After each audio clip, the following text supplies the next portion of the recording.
Әҙәбиәт дәресе Ғайса Хөсәйенов «Һуңғы тарпан». Хикәйәләү бында автор исеменән алып барыла. Ул тыуған ауылына ҡайтҡан ваҡытта ҡасандыр һабан һөрөп йөрөгән Саптар бейәне күреп, яманһыулап ҡала. Заманында был Саптар бейә колхоздың ауыр йөгөн һөйрәшкән, бөтә ауыр эштәрҙе эшләгән була. Ә хәҙер ул шул тиклем хәлһеҙләнгән, ҡартайған, яраҡһыҙға әйләнеп бөткән. Уның хатта оса һөйәктәре һерәйеп ҡатҡан, ауыр йөктән, күпме ҡолон аҫрауҙан ҡорһағы ике яҡҡа бүлтәйеп, аҫҡа һалынып төшкән. Көскә баҫып тора. Әммә күҙҙәренә ҡараһа, унан соборлап йәш аҡҡанын күреп ҡала. Авторҙың йөрәге жыу итеп ҡала. Һабан аты әйтерһең дә өнһөҙ генә илай. Ул йәш, сапсан, тилбер саҡтарын, өйөр айғырына ҡушылып, өйөрө менән сапҡан, ҡолон үҫтергән, ер һелкетеп йөрөгән саҡтарын һағынып, өн аралаш төш күреп илай төҫлө тойола уға. Һәм шул ваҡыт ул Ғәлиулла бабайының башҡорт аттарының боронғо тоҡомдары булған ҡонан, тарпандар тураһында һөйләгәнен иҫенә төшөрә. Боронғо ҡырағай аттар, ҡолан, тарпандар бик ишле булған. Улар ҡылғанлы далалар, туғай, үҙәндәрҙе төйәктәре иткән. Оҙон ҡыш буйы улар ҡар аҫтынан тибенеп үҙҙәренә ашарға тапҡандар. Әммә тормош үҙгәрә килә. Яйыҡ, Иҙел, Тын, йәғни Дон йылғалары буйына халыҡ күсеп ултыра башлағас, был ҡырағай аттарға иркендә йөрөргә мөмкинлек бөтә. Шуның арҡаһында улар башҡа яҡҡа таралалар. Өҫтәүенә, ите тәмле тип был ҡырағай аттарҙы һуғым өсөн өйөрө менән ҡыра башлағандар. Шулай итеп, борон ер ябып йөрөгән тарпандар бөтөнләй аҙайып, хатта тамам бөтөр хәлгә еткәндәр. Тарпан ул үтә һаҡ, тилбер һәм йылғыр йылҡы. Әммә бар ғиллә өйөр башында. Өйөр башы сос икән, өйөрө лә имен, аман. Өйөргә хил урын һайлаусы, үҙ биләмәләрен билдәләүсе, кәрәк сағында ҡурсыусы, һуғарыуға алып барыусы, юл башлаусы, кире бороусы ла өйөр башы. Өйөр айғыры тилбер икән, өйөр ҙә туҡ. Айғыр аҫау икән, өйөр ҙә түле. Шулай һуңғы тарпан өйөрҙәренең береһендә оло баш, ҡыҫҡа муйын, шырт яллы, сысҡан һыртлы бер тай бүтән тойлаҡтарҙан айырылыбыраҡ торор булған. Ул әле йәшерәк ваҡытында уҡ өйөргә баш булмаҡсы булып, өйөр башы ҡарт айғырға һөжүм итә. Әммә өйөр башынан ул ваҡытта тибелеп, тешләнеп, был уйынан кире ҡайтырға мәжбүр була. Әммә киләһе йылына ул көс-хәл алғас, тағы ла үҙенең һөжүмен дауам итмәксе була. Һәм уларҙың алышы шул тиклем ҡурҡыныс була, улар ҡанға батып бөтәләр, тешләп бөтәләр бер-береһен. Әммә алыш быныһында йәш айғыр иҫәбенә тамамлана. Йәш айғыр өйөргә баш була, ә ҡарт айғыр яҙмышына күнергә була. Һәм йәш айғырҙың өйөр башы булып тороуы өйөр өсөн дә файҙалы була. Сөнки ул яңы биләмәләр таба, яңы һыулауға урындар таба. Ул төрлө яҡтан өйөрҙө хәстәрләп тороусыға әйләнә. Шуның арҡаһында ҡолондарҙың һаны ла артып, өйөр ишәйеп китә. Әммә бер йылды йотлоҡ йылы була һәм уларға ашауға табыуы ауырлаша, сөнки ашар үләндәре боҙ ҡатламы аҫтында тороп ҡалған була. Шуның арҡаһында аттар хәлһеҙләнә, ҡайһылары ҡырыла. Шуның өҫтәүенә бер ваҡыт уларҙы ас бүреләр ҡамап ала. Буранлы төндә бүреләр олой-олой тарпандар өйөрөнә һөжүм итәләр.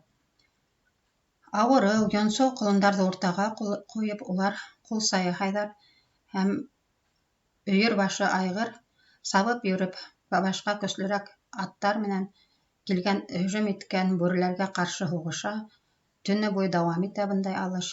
Бүреләрҙең ҡайныһын тешләп ырғыталар, ҡайныһын тибеп осоралар. Һәм таң атҡансы һуғышҡандан һуң бүре өйөрө сигенергә мәҗбүр була. Калгандарының үлгән үләкһәләре генә ятып кала өйөр эргәһендә. Бынан һуң да улар яңынан матур урындар табып яшәп алып китәләр. Ләкин бер вакыт уларның шундай иркенлектә йөрөгәнен бер сапкын күреп кала һәм үзенең иптәшләре менән килеп уларҙы ҡамай башлай.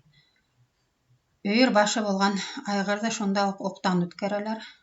Артабан ҡалғандарын ҡайнаһын һөңгө менән, ҡайнаһын уҡ менән үлтереп ботарлап ташлайҙар. Үҙҙәре рәхәтләнеп тарпан ите һуғыналар. Бынан һуң тарпандар был тирәлә күренмәй тип һөйләйҙәр. Ләкин бынан 100 йылдар самаһы элек бер баярҙың йылҡылары утлап йөрөгән, йәғни ашап йөрөгән ваҡытта бер ҡарт саптар тарпан бейә быларҙың эргәһенә яҡынлай башлай. Башта ул уларҙың эргәһендә килеп етмәй, ситтәрәк кенә йөрөй, улар ҡайта айырылып тороп ҡала. Ҡыш көнө еткәндә улар менән бергә кәртәгә инмәй. Әммә икенсе йылына ул уларға яйлап өйрәнеп алып китә. Хатта һарай тирәһенә килергә лә ҡыйыулығы етә. Бер ваҡыт уның шулай һарайға, 3-нче ҡыш тигәндә һарайға яҡын килеүен күреп ҡалған баяр уны шунда уҡ үҙенең эш хеҙмәтселәренә тотоп алырға ҡуша һәм саптар бейәне айырым һарайға бикләп тә ҡуялар. Иркенлеккә өйрәнгән саптар бейә быға күнмәй, ул кәртә ҡураны, сик-бикте белмәй, шуға күрә стенанан стенаға һуғыла, сапсып-үрәпсей, бәрелеп-оролоп, башын, моронон емерә, һырт ҡабырғаларын һыҙырып бөтә. Стенаға бәрелеп, ҡул-күҙе сығара. 3 көн, 3 төн өҙлөкһөҙ тулай, яман оролоп бәрелеп, күҙенән яҙып тамам алйып, хәлдән тайғандан һуң меҫкен тарпан бер мөйөшкә һырығып ҡапыл тынып ҡала. Ул ауыҙына тәғәм ризыҡ ҡапмай, бер йотом һыу эсмәй, бер нисә көн ҡымшанмай ҡатып тора. Ярһыуы ла, алйыуы ла, бесән һыуҙан баш тартыуы ла ирекһеҙ иткән әҙәмдәргә сая ҡарауы ла булды, ахырыһы хайуан ҡайҙа. Әммә асығы үҙәгенә үткәс, ул яйлап ҡына бесән һәрмәштерә башлай, ҡар ашай. Кешеләрҙең ихтыярына буйһонорға мәжбүр була. Яҙ көнө ул кәртәлә бер ҡолон килтерә. Ҡолонно әүрәп, ул әҙерәк кенә эйәләшкән һымаҡ булып китә. Һәм быны күргән хужалар ҡолонды эстә ҡалдырып, уны башҡа аттарға ҡушып, кәртәнән сығарып ебәрә алалар.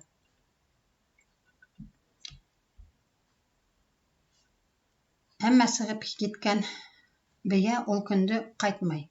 Бер нисә көндән генә елене тирткәс кенә төнөн ҡураға ҡайта һәм ипләп кенә кешнәп, ҡолонон таба һәм уны эйәртеп, икәүләшеп, яланға сығып китеп юғалалар.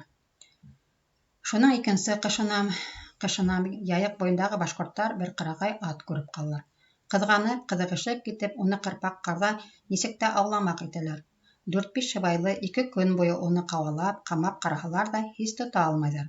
Өмөттәре өҙөлдө тигәндә, һис көтмәгәндә ҡасҡан малдың тояғы йомран тишегенә эләгеп, аяғы һындырғас кына тоталар быны.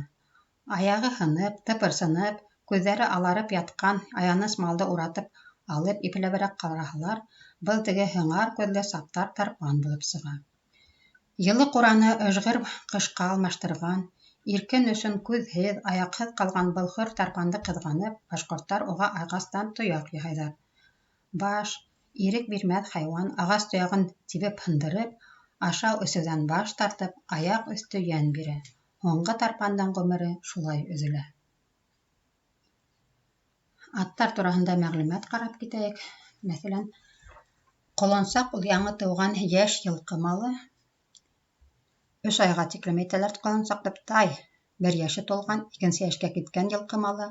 Ҡырҡмыштай, ялы ҡойроғо ҡырҡыулы тай. Тай байтал, 2-нсе йәшкә киткән байтал. Тайлаҡ, 1 йәшлек тай. Тайса, инә тай. Бынан тыш, тай тулаҡ, ҡонажын, ҡонан, дүнәжән, дүнән, айғыр, бейә, һаҙаған айғыр, арҙа, ҡыулыҡ, тыусыҡ тигән терминдар ҙа бар. Йылҡы малының ҡайһы бер миҙгелдә тыуыуына өйөргә ҡушылыу дәүеренә бәйле атамалар. һеүәрек, ябаға тай байтал, ҡонан байтал, бейә ғонан, дүнәжән, йыуан ат, ҡонансағыр, һабан кергән тай, аҙау айғыр. Китапта шулай уҡ өйөр айғыры тураһында һәм өйөр тураһында авторҙың үҙ фекерҙәре бар. Өйөр башы сос икән, өйөр ҙә аман. Айғыр ажар икән, өйөр ҙә иҫән-һау. Өйөр айғыры талбыр икән, өйөр ҙә туҡ. Айғыр аҫау икән, өйөр ҙә төллө. Талбыр ул сос тигән һүҙ, аҫау икән, тимәк, нәҫел ҡалдыра тигән мәғәнәлә. Образдарҙы сағыштырып ҡарайыҡ. Баярҙар, улар ҡомһоҙ. Ул үҙенең йылҡылары булһа ла, тарпанды эйәләштерергә теләй. Ҡанһыҙ, тарпанды айырып бикләп ҡуя. Башҡорттар, нәфселәрен тыя белмәйҙәр. Тарпанды тотор өсөн ҡыуып ауламаҡ булалар, әммә мал йәнле, аяғы һынған тарпанға ағас эшләп бирәләр. Тарпан иркенлек яратыусан, стенанан стенаға һуғылып, күҙен сығара, ауыҙына бер тағым ризыҡ ҡапмай, баш бирмәҫ, ағас тояғын тибеп һындырып, ашау-эсеүҙән баш тартып, аяҡ өҫтө йән бирә. Аттар тураһында мәҡәлдәрҙе иғтибар итәйек. Алтындың заты, яҡшының аты юғалмай. Атың менән маҡтанма, атаң менән маҡтанма, атың менән маҡтан. Атты ат һаҡлай, атын алма, затын ал.